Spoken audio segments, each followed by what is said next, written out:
आज की एक और बड़ी खबर मानसून सत्र को लेकर। आज से मानसून सत्र की शुरुआत हो रही है। 13 अगस्त तक चलेगा मानसून सत्र। कल सर्वदलीय बैठक हुई जिसमें बेहतर कोऑर्डिनेशन के साथ कैसे इस सत्र में काम हो इस पर चर्चा हुई। लेकिन कांग्रेस ने अपनी रणनीति तय कर रखी है। लोकसभा और राज्यसभा के लिए अलग अलग टीमें बना रखी हैं। 5 पॉइंट का एजेंडा तय कर रखा है कि सरकार को कैसे सदन के अंदर घेरना है।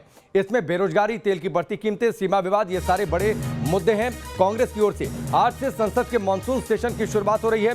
सत्र से पहले पीएम मोदी का संबोधन भी कल उन्होंने सर्वदलीय बैठक में भी ये बात कही थी कि सदन में सार्थक चर्चा होनी चाहिए। लोकहित से जुड़े मुद्दों पर विपक्ष को साथ आना चाहिए। विपक्ष के जो मुद्दे हैं उस पर सरकार खुले मन से चर्चा के लिए तैयार है। ये बात सरकार की ओर से कही गई है। लेकिन जो विपक्ष के तेवर हैं, जो विपक्ष की रणनीति है, उसको देखते हुए सत्र के हंगामेदार रहने के आसार हैं। कांग्रेस ने अपना एजेंडा तय कर रखा है कि सरकार को कैसे घेरना है। इस बीच संसदीय कार्य मंत्री प्रहलाद जोशी ने क्या कुछ कहा वो सुनिए। नहीं, सदन चलने देंगे ऐसे बोलने का ये भाषा गलत है।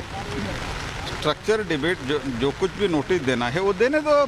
सरकार बीएससी में वगैरह तैयार होगा। सरकार किसी चर्चा से भाग नहीं रहे।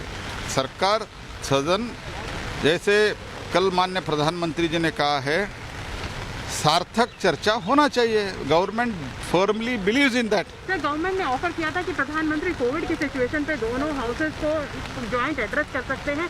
ऑपोजिशन ने ऑब्जेक्शन लिया है और दोनों हाउस का एड्रेस नहीं है, फ्लोर लीडर्स का। कंसर्न सेक्रेटरी एक प्रेजेंटेशन देंगे, ये कहा है हमने। हमारा लेटर में भी देखो, इसमें पार्लियामेंट में वो प्रेजेंटेशन देने के बाद पार्लियामेंट में चर्चा न होना, ऐसे तो कोई कुछ भी नहीं हमने नहीं कहा है। Let them read the letter. Only my request to them is let them read that letter fully. Sir, business को लेकर कितने आश्वस्त हैं? कितना बिजनेस कर पाएंगे आप लोग इस बार के सेशन में?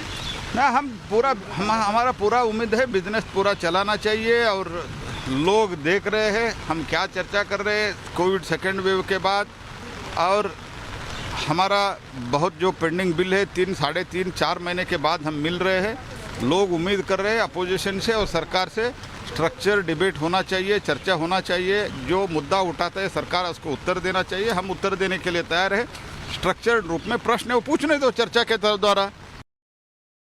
तो संसदीय कार्य मंत्री प्रहलाद जोशी को आप सुन रहे थे। मानसून सत्र से पहले उन्होंने एक बार फिर से ये बात साफ कही कि हर मुद्दे पर चर्चा के लिए तैयार हैं। लेकिन विपक्ष के जो तेवर हैं, विपक्ष की जो भाषा है वो ठीक नहीं है। हालांकि सरकार के सामने भी एक नई चुनौती है, नई एक तरीके से कैबिनेट है और कई नए मंत्रियों को विपक्ष के हमले का सरकार में रहकर, यानी सरकार का अंग बनकर मंत्री के तौर पर सामना करना होगा। ये उनके लिए एक अलग चुनौती होगी। इसीलिए सर्वदलीय बैठक बुलाकर कल सरकार ने विपक्ष को साधने की भी कोशिश की थी। लेकिन विपक्ष के अपने एजेंडे हैं। पेट्रोल, डीजल, रसोई गैस की कीमतों में जो बढ़ोतरी हो रही है, इसको लेकर विपक्ष ने अपना एजेंडा तय रखा है। टीएमसी की प्लानिंग ये रही है कि वो साइकिल से संसद तक जाएंगे। आम आदमी पार्टी से सांसद भगवंत मान ने कृषि कानूनों को लेकर पहले ही स्थगन प्रस्ताव का नोटिस दिया है।